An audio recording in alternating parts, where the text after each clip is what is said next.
های گرامی قدر،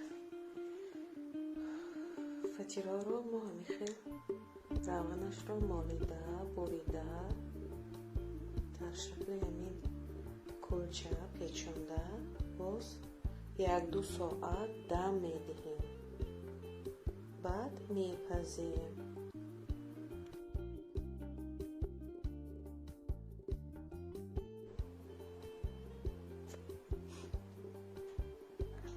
خواهران عزیز، من فطیره